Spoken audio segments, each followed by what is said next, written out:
बाबा साहब डॉक्टर भीमराव अम्बेडकर इस भारत देश में पैदा नहीं होते तो क्या 26 जनवरी को भारत के करोड़ों SC ST OBC और समस्त महिलाएं इस 26 जनवरी की आज़ादी का जश्न बना पाते। भारत के स्कूलों में कॉलेजों में बाबा साहब डॉक्टर भीमराव अम्बेडकर जी को संविधान दिवस 26 जनवरी को गणतंत्र दिवस के अवसर पर बच्चों को नहीं पढ़ाया जाता, और क्योंकि यह देश एक जातिवाद देश है और इस देश में जाति एक विदेशी ब्राह्मणों ने बनाई गई अफीम है जो कि हिंदू धर्म के नाम पर लोगों को चटा दी जाती है। जय भीम, जय भारत, जय संविधान। नमस्कार दोस्तों, मेरा नाम है प्रमोद और मेरा नारा है जाति धर्म छोड़ो भाईचारा जोड़ो। दोस्तों, अगर बाबा साहब डॉक्टर भीमराव अम्बेडकर इस भारत देश में पैदा नहीं होते तो क्या 26 जनवरी को भारत के करोड़ों SC ST OBC और समस्त महिलाएं इस 26 जनवरी की आज़ादी का जश्न बना पाते? यह एक सवाल बहुत ज़बरदस्त है। दोस्तों, वीडियो देखने से पहले वीडियो को सब्सक्राइब कर देना और वीडियो अच्छी लगे तो शेयर कर देना, और कमेंट में ये बताना दोस्तों क्या यह मैं सच बता रहा हूँ या फिर इसमें कुछ झूठ भी है।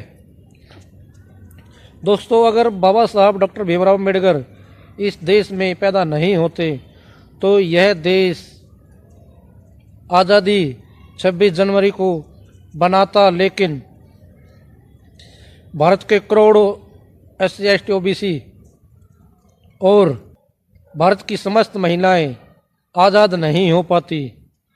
क्योंकि दोस्तों और मेरे प्यारे भाइयों, बाबा साहब डॉक्टर भीमराव अम्बेडकर जी ने भारत का संविधान लिखकर उन भारत के करोड़ों नागरिकों को और महिलाओं को अंग्रेज़ों की आज़ादी से ही नहीं, क्योंकि 3000 साल तक जो ब्राह्मण भारत पे राज कर रहे हैं उस गुलामी को भी बाबा साहब डॉक्टर भीमराव अम्बेडकर जी ने कुछ हद तक ख़त्म किया है और भारत के नागरिकों को और नारियों को जीने का अधिकार दिया है। भारत के स्कूलों में कॉलेजों में बाबा साहब डॉक्टर भीमराव अम्बेडकर जी को संविधान दिवस 26 जनवरी को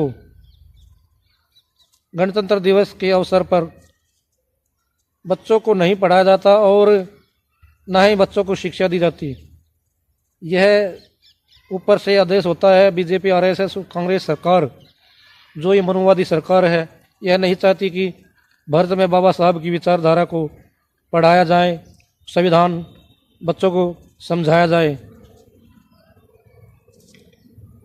अगर बच्चे संविधान और बाबा साहब की जानकारियाँ ले लेंगे तो इस देश में ब्राह्मणवाद खत्म हो जाएगा। यह BJP और RSS और कांग्रेस मनुवादी सरकार नहीं चाहती। तो दोस्तों, जब तक 3000 साल की गुलामी में जानवरों जैसे जिंदगी जी रहा था, दलित समाज, अति पिछड़ा और आदिवासी समाज और नारियाँ गुलामी की जंजीरों में जकड़ी गई थी। धर्म की आड़ में नारियों को एक मशीन समझा गया और भारत के नागरिकों को एक गुलाम। तो इसी गुलामी को ख़त्म करने के लिए बाबा साहब डॉक्टर भीमराव अम्बेडकर जी ने भारत का संविधान लिखा, और उस संविधान में बाबा साहब ने हमारे पूरे भारतवर्ष के नागरिकों को आज़ादी दिलाई और जीने का अधिकार दिया। तो दोस्तों, आप जिस भी गांव, शहर, ज़िले से देख रहे हैं, बताना कि आपके स्कूलों में, कॉलेजों में कभी बाबा साहब के प्रोग्राम होते हैं या 26 जनवरी 15 अगस्त को बाबा साहब के बारे में बच्चों को शिक्षा दी जाती है, या कभी झंडा परेड 15 अगस्त 26 जनवरी को होती है तो कभी बाबा साहब के विचार रखे जाते हैं। नहीं दोस्तों, बाबा साहब की फ़ोटो भी नहीं रखी जाती और ना ही बाबा साहब के विचार बताए जाते, क्योंकि यह देश एक जातिवाद देश है और इस देश में जाति एक विदेशी ब्राह्मणों ने बनाई गई अफीम है जो कि हिंदू धर्म के नाम पर लोगों को चटा दी जाती है, और इसी जाति के कारण यह विदेशी ब्राह्मण हमारे देश में राज कर रहे हैं। जब तक इस देश से ब्राह्मणवाद खत्म नहीं हो जाएगा तब तक बाबा साहब के विचारों को दफन कर दिया जाएगा, क्योंकि बाबा साहब वो शख्सियत है जिसे पूरी दुनिया में मानते हैं, पूजते हैं और पढ़ते हैं। सिर्फ भारत में ही बाबा साहब से नफरत की जाती है, क्योंकि यह एक नीची जाति से, दलित समुदाय से आता और जिसे अछूत कहते थे हिंदू धर्म में, उसी हिंदू धर्म की बेड़ियों को तोड़ दिया और हिंदू धर्म के ग्रंथों को बाबा साहब डॉक्टर भीमराव अम्बेडकर जी ने ख़त्म कर दिया।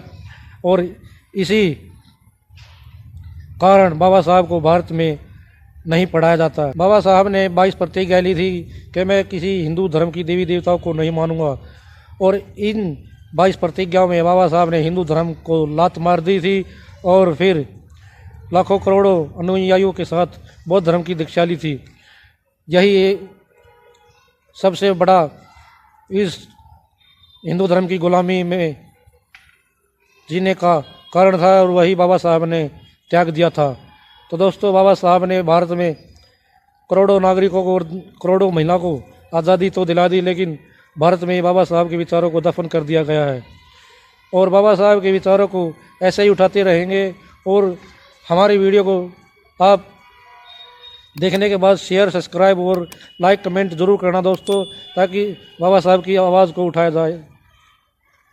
धन्यवाद। जय भीम, जय भारत।